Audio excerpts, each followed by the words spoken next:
Hi, and welcome to Less Chatter, More Matter, a podcast about all things communication without the waffle. I'm Mel Loy, and in this show, I'll give you short, punchy, practical communication tips and insights you can start using in your communication practices right away. I'm a former corporate communication executive who happily took a redundancy, started my own business, and never looked back. These days, I use my 20 plus years of experience to guide organisations of all shapes and sizes in how to communicate more effectively. I'm wife to Michael, auntie to 12 nieces and nephews, a gym owner, group fitness instructor, yoga teacher, and a bunch of other things as well. I promise these episodes will always be short, sharp, and insightful. So let's get amongst it. Hi, everyone, and welcome back to a brand new episode of the podcast. An absolute delight to have you tuning in today. And as always, a big shout out to those of you who have already taken the time to rate and review the show. Your support means everything. And if you haven't yet, could you do me a favor?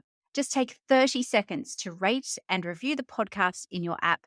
It helps me to know people are listening and interested in what I'm sharing. But also it feeds that pesky little algorithm we're all battling against and means more people can see the show in their feed and learn just like you're doing. So moving on, today's episode is a goodie as I'm talking all things visual comms with the expert herself, Hayley Langsdorf. Now, if you haven't heard of Hayley, you're going to want to connect with her after listening to this. She is the self-described chief doodler at Thoughts Drawn Out, a creative consultancy powered by the art and science of illustrated storytelling and human-centered design. Through her work as a facilitator and designer, Hayley has helped unleash the colourful stories within for some of Australia's largest organisations. She has a winding career through corporate communication, transformational change, innovation, and experience design. And along that way, Hayley's trusty markers have very rarely left her side. She is obsessed with visual storytelling, to say the least, having written a book, delivered a TEDx talk, and she's created numerous courses on the topic. If you check out Hayley on Instagram or LinkedIn or YouTube, you'll see examples of her incredible work. I've put the links in the show notes.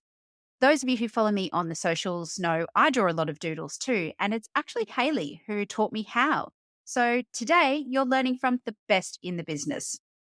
In my interview with Hayley, we chat all things visual comms, why it's so powerful, how you can build some of those skills, and how to use visuals really simply in your own communication to tell a better story. It's a really great conversation full of cool bits of advice from Hayley, and I really hope it inspires you to have a play with more visuals in your own communication. And if you do, I'd love to see some examples if you're brave enough to share them with me. Anyway, that's enough from me. Let's get to the interview. Here's Hayley. Hayley, welcome to the show. Thank you for having me. I'm so stoked to be here. I'm excited you're here too. So tell us a little bit about you. What's Hayley's story? Hayley has a crazy story, but most great stories are crazy. So I am the chief doodler at Thoughts Drawn Out, which is a small creative agency focused on visual storytelling and human-centered design and kind of bringing those things together to help people find, draw, and share their stories. That's awesome. And that's a very unique kind of business idea too. How did you get there? Because I'm sure you probably didn't start off your career thinking, I'm one day going to be the chief doodler. No, it's again by accident, the way most great things happen. Yeah. No, I have always had a fascination and love for storytelling. I always wanted to be a writer. I studied English literature and journalism at uni and found my way into a corporate comms career. We are living parallel lives, my friend. I also did journalism and English literature. I threw into politics as well, just for the fun of it. Yeah. Oh, yeah, I had a minor in theatre studies, so that there was you go. Yeah. So I think I just found my way into corporate comms, and then you're in that whole world of the corporate environment and just the people stuff. So I was able to kind of have roles in comms, in learning and development, in change management, customer experience design, kind of all of those things that were about understanding humans and how humans move through the world. And kind of along the way through all of that, I just kind of found that pictures work when you want to convey a message, when you want to help people connect with something. So I've always been a bit of a doodler, in the margin of notebooks. Hmm. And I would take quite visual notes. Like if I listened to a guest speaker or I went to a lunch or a conference or something, I would always kind of take quite visual notes. And people started asking me for copies of my notes. And then people started inviting me to things to take notes. And I kind of went, wow, this is a thing. And it turns out there are people that do this for a career, this whole visual note taking thing. And as soon as I learnt that, I was like, that's what I want to do. And I instantly kind of started thoughts drawn out and just kind of put it out to the universe that this is what I want to do. That's awesome. So tell us exactly, for those out there who aren't aware of what you do, how would you describe it? Yeah, so the most part is very much around live illustration. So it's Mhm. about listening to content, observing, processing what people are saying, doing, sharing, uh, translating that into stories on a page that are made up of both words and pictures. So they kind of bring both of those languages together, and kind of create a visual summary in pictorial form that captures. It might be a conference, a workshop, a keynote address. It could be any of those things. Then you can also pick up that same skill set, and it doesn't have to be live and in real time. So you can then use those same skills to process information out of notes or PowerPoint presentations. You can take what could be a 20-page word heavy document and make it a single illustrated strategy map. Mm. So what exactly makes that so powerful? Why is visual communication such a powerful tool? I think humans are really wired for visual communications. There's three elements that come into play there. 'Cause visual storytelling is really the sweet spot is when you bring together sense making or pattern finding, the visual aspect and the storytelling aspect. And it's the convergence of those three things is where the real powerful stuff sits. So our brains are wired for pattern finding. It kind of stems back to a bit of a survival mechanism that you needed to be able to quickly scan an environment and rapidly notice the patterns of predators. You need to be able to see the eyes of the animal that are about to leap out Hmm. and eat you.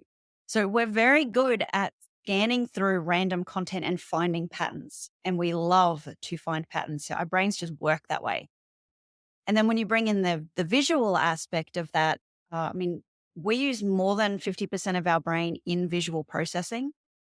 Wow. We have, of all of the sensory receptors that we have, more than 70% of them are connected to vision. So it means we can gain the sense of a visual scene in less than a tenth of a second. So Mhm. we can process visual information faster than anything else. That's And then when you incredible, chuck isn't it? story into the mix as well, like we love to hear a narrative arc when there's a speaker telling a story, we literally start to mirror their neural patterns, and our dopamine levels rise. Like we really tap into story. It's a connection point. So like those three things are they're so powerful, and they're just how we're put together as humans. Yeah. And I love what you said there about the power of story as well. I think I talk in some of my workshops about, if you look at a TEDx talk, for example, or a TED talk, some of those researchers could get up there and just say, this is what I analyzed. Here's the data. These are my findings, and put you to sleep. What they do so well is tell a story and weave those facts into it and tell us why they're important and help us imagine those facts in our everyday life, in our own context. To me, that's the power of storytelling. It actually, A, it keeps you awake, but B, it actually helps it resonate with you. And as you say, you mix that with visuals and kapow, like that all works just so beautifully. Yeah. And the story in that example, the story is the bit that you remember out of that. So Yes. like they can give you all of these facts and figures, and you'll go, oh yeah, there was a percentage around that. Maybe it was 50%. I don't know. I can't remember. Yeah. But there was this story about this person. Like that's the bit that will imprint because you can follow that narrative arc and you'll recall it. Yeah, I love that. And with the sketchnoting, especially the live stuff, you know, how do your clients use that afterwards? So you've created this beautiful artwork, and it's obviously very bespoke to them and what they discussed. How do you find they use that afterwards?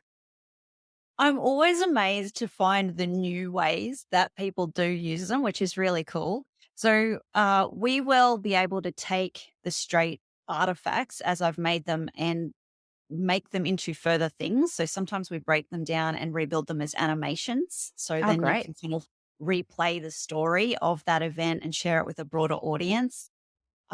We've used them, kind of built them into a conversation guide so that maybe if it was leaders at a conference, they can take that visual and some questions and prompts and go back and have a great conversation with their That's an team. excellent idea. And it's Love the that. perfect vehicle.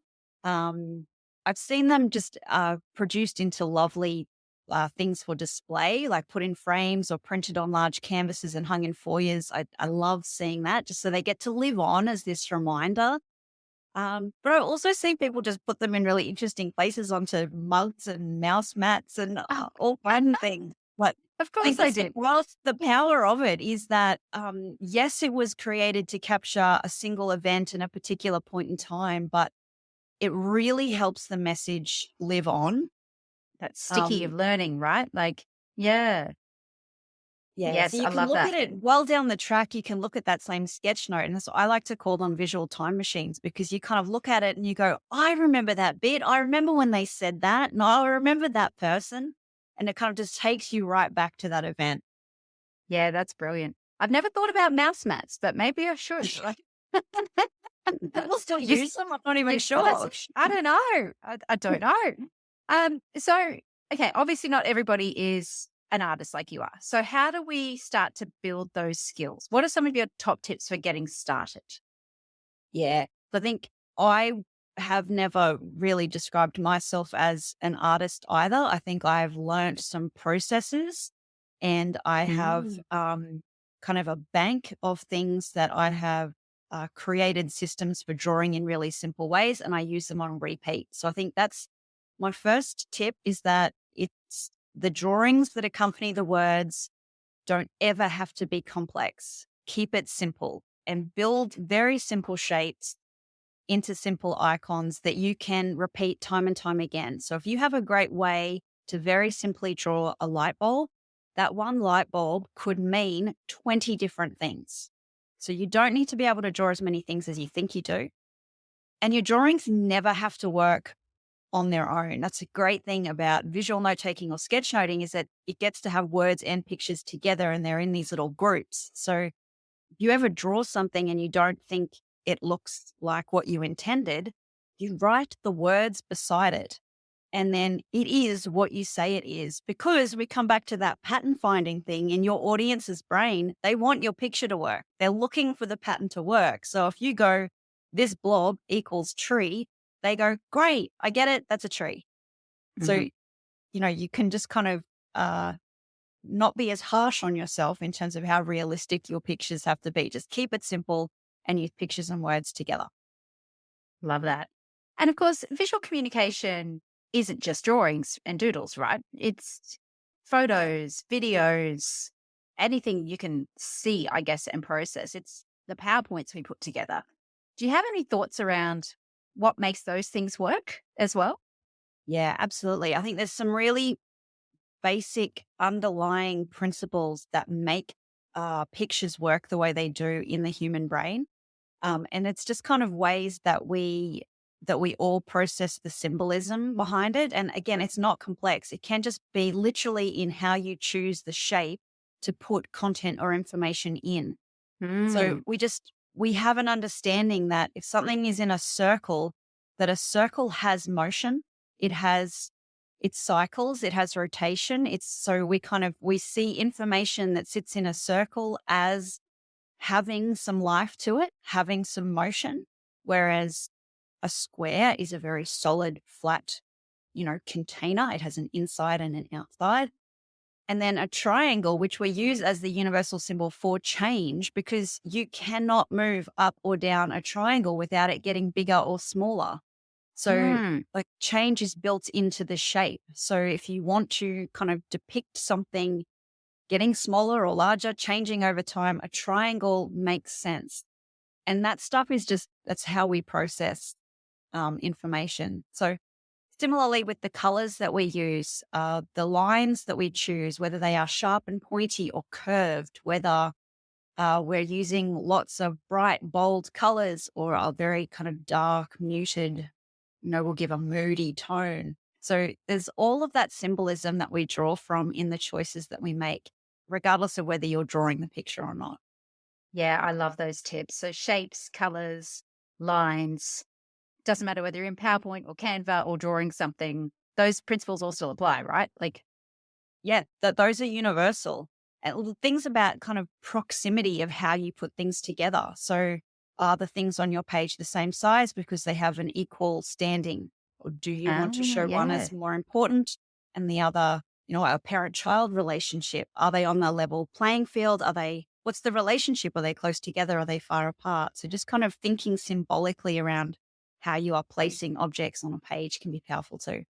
Those are some really good tips because I'm sure we've all seen the PowerPoints and the Canva slides that there's just a lot going on, but you're not sure what the story is of that particular visual too. It's hard to make sense of immediately, sometimes not at all. I'm Yeah. sure. Well, your pattern finding brain is making up something. And as is your That's true. audience. They're going to fill in the gaps because that's just how our brain works. So you may as well be a little bit intentional with what you want the story to be that they're taking away, because chances are they will pick up on that same symbolism that you embed. Yeah, I love that. So, what are some of the ways that our listeners, because there's people here who are listen to the show who are professional communicators, others who just communicate as part of their jobs anyway.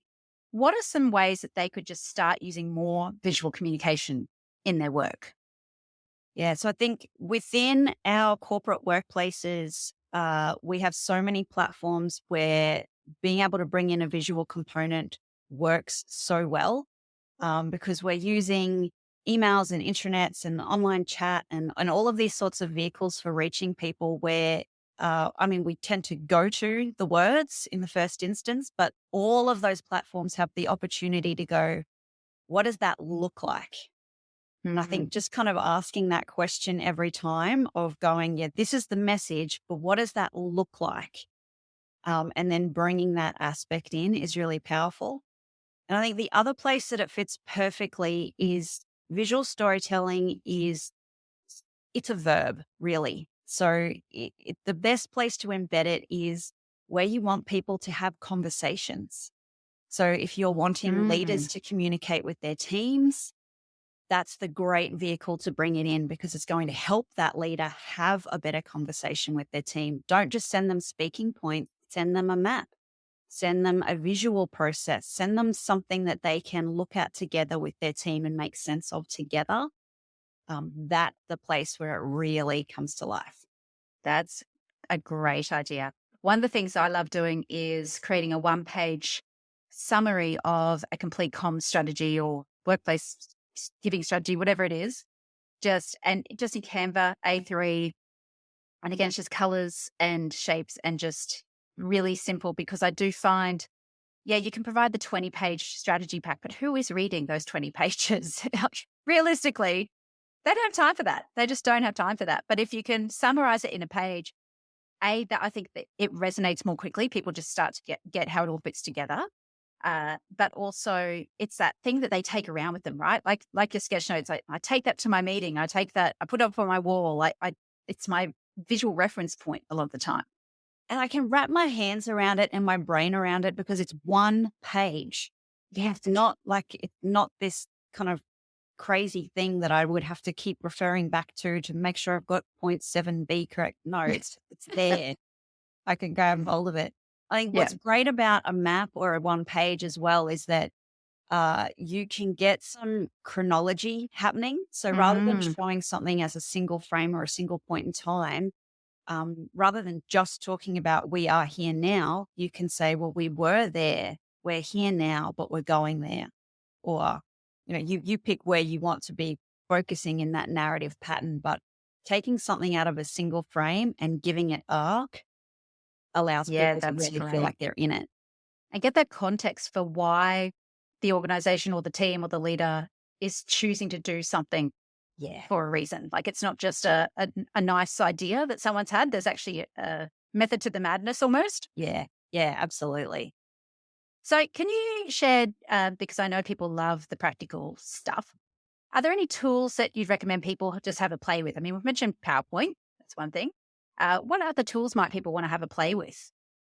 Yeah. So Uh, PowerPoint, I think it gets a bad rap because it's not the software's fault that we use it to store our bullet points. It has the capacity to do so much more, and I use That's it very true. a lot. So think about how you really use PowerPoint to its full advantage.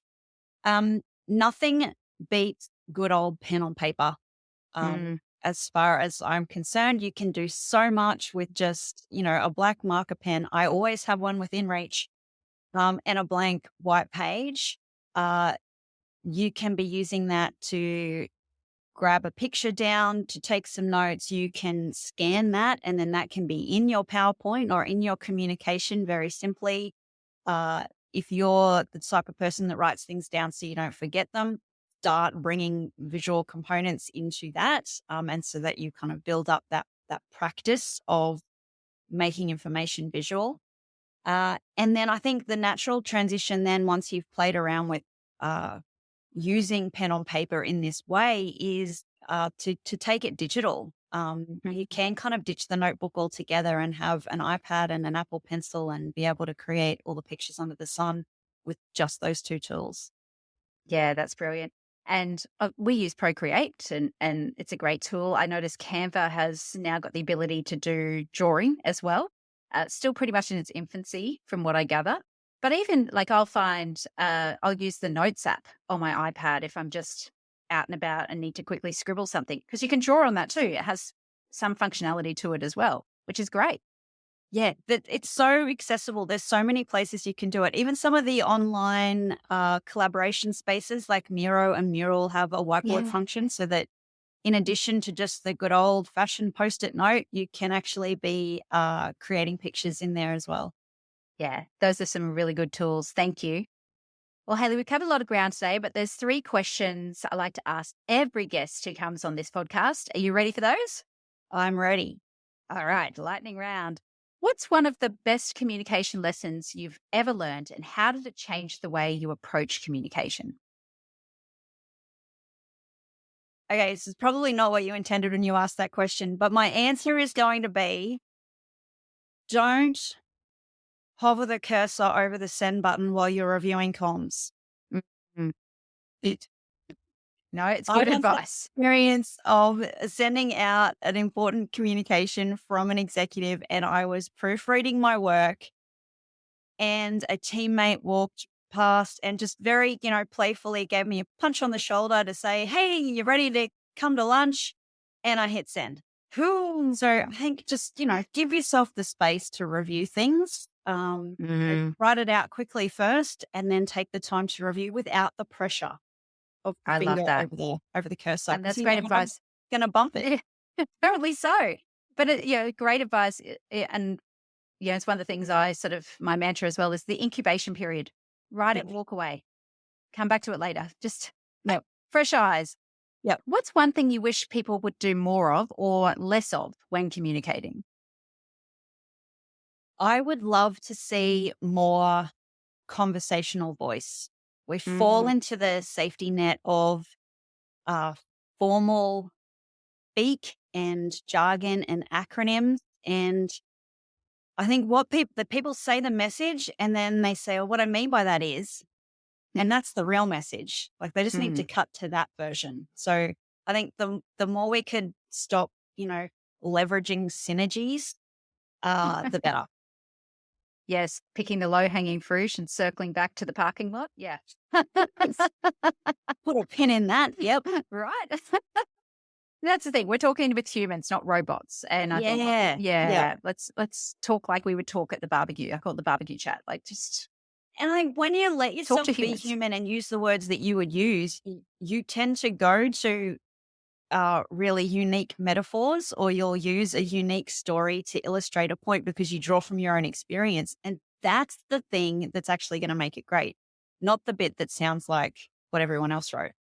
Yeah, I love that. And final question, who do you turn to for communication advice? So many people. You would be one of them. My all-time favorite would be, Dr. Seuss books. I Ah, think yes. he contains all of the wisdom that you need in those pages. I do like to just kind of go to a variety of sources, but I do tend to lean towards interesting characters and storytellers in terms of how to tackle it, and people who are really uniquely themselves. I have like some YouTubers and things like that that I think have great personality, and I will look to them because they just show up as so authentically them, and I think that's what makes them great. That's awesome. Well, Hayley, how can people learn from you? I would love them to learn from me. I love teaching people this stuff. Nothing lights me up more than when someone who says they can't draw draws their first figure, and just the way their face lights up. I live for that. So I do teach online workshops, as well as I have a bunch of online courses on my website. And then I put some stuff up on the Thoughts Drawn Out YouTube channel as well. So many places to come and find it. So please do. Amazing. And we'll put all of those links in the show notes as well so people can find Hayley very easily and hopefully learn from you as like I did. It's definitely a skill that has changed the way I communicate, but also given me more of an edge in a very competitive market as well. So I'm very appreciative that I invested in learning from you, Hayley. So thank you so much for being so generous with your learning. And thank you so much for being generous with your time today. It was great to have you on the show. Oh, thank you so much for having me. I had a ball. Awesome. Thanks, Hayley. Thanks.